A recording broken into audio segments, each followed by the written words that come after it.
ಹಾಲಿನ ದರ ಏರಿಕೆ ಬಗ್ಗೆ ಕೊನೆಗೂ ಸ್ಪಷ್ಟನೆ ನೀಡಿದ ಕೆಎಂಎಫ್ ಅಧ್ಯಕ್ಷ ಭೀಮಾ ನಾಯಕ್. ಕರ್ನಾಟಕದಲ್ಲಿ ಮತ್ತೆ ನಂದಿನಿ ಹಾಲು ಬೆಲೆ ಹೆಚ್ಚಿಸಲು ಕೆಎಂಎಫ್ ಚಿಂತನೆ ನಡೆಸುತ್ತಿದೆ ಎನ್ನುವ ಸುದ್ದಿ ಹರಿದಾಡುತ್ತಿದೆ.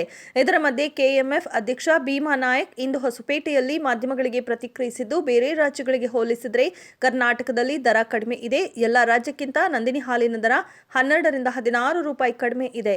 ದರ ಏರಿಕೆ ಬಗ್ಗೆ ಸರ್ಕಾರದೊಂದಿಗೆ ಚರ್ಚಿಸಿ ನಿರ್ಧಾರ ಮಾಡುತ್ತೇವೆ ಎಂದರು.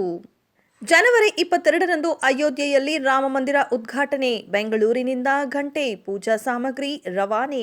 ರಾಮ ಮಂದಿರ ನಿರ್ಮಾಣ ಕಾರ್ಯ ಭರದಿಂದ ಸಾಗುತ್ತಿದೆ. ಜನವರಿ 22ಕ್ಕೆ ನೂತನ ರಾಮ ಮಂದಿರದಲ್ಲಿ ಶ್ರೀರಾಮಲಲ್ಲಾ ಪ್ರತಿಷ್ಠಾಪನಾ ಕಾರ್ಯಕ್ರಮ ನಡೆಯಲಿದೆ. ಹಾಗಾಗಿ ರಾಜ್ಯ ರಾಜಧಾನಿ ಬೆಂಗಳೂರಿನಿಂದ ಗಂಟೆ ಮತ್ತು ಪೂಜಾ ಸಾಮಗ್ರಿಗಳ ರವಾನೆ ಮಾಡಲಾಗಿದೆ. ಉದ್ಯಮಿ ರಾಜೇಂದ್ರ ನಾಯ್ಡು ಎಂಬುವವರು ಒಟ್ಟು 30 ಗಂಟೆಗಳನ್ನು ಅರ್ಪಣೆ ಮಾಡಿದ್ದಾರೆ. ಟಿಪ್ಪುವಿನ ಹೆಸರನ್ನ ಶೌಚಾಲಯಗಳಿಗೆ ಇಡಬೇಕು ಯತ್ನಾಳ್. ಮೈಸೂರು ವಿಮಾನ ನಿಲ್ದಾಣಕ್ಕೆ ನಾಲ್ವಡಿ ಕೃಷ್ಣರಾಜ ಒಡೆಯರು ಹೆಸರಿಡಬೇಕು, ಟಿಪ್ಪುವಿನ ಹೆಸರು ಶೌಚಾಲಯಗಳಿಗೆ ಇಡಬೇಕು ಎಂದು ಶಾಸಕ ಬಸನಗೌಡ ಪಾಟೀಲ್ ಯತ್ನಾಳ್ ಹೇಳಿದರು.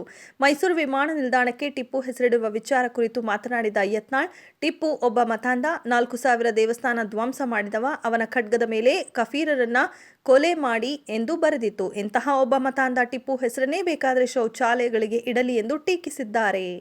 ರಶ್ಮಿಕಾ ಮಂದಣ್ಣರ ಮತ್ತೊಂದು ಡೀಪ್ ಫೇಕ್ ವಿಡಿಯೋ ವೈರಲ್.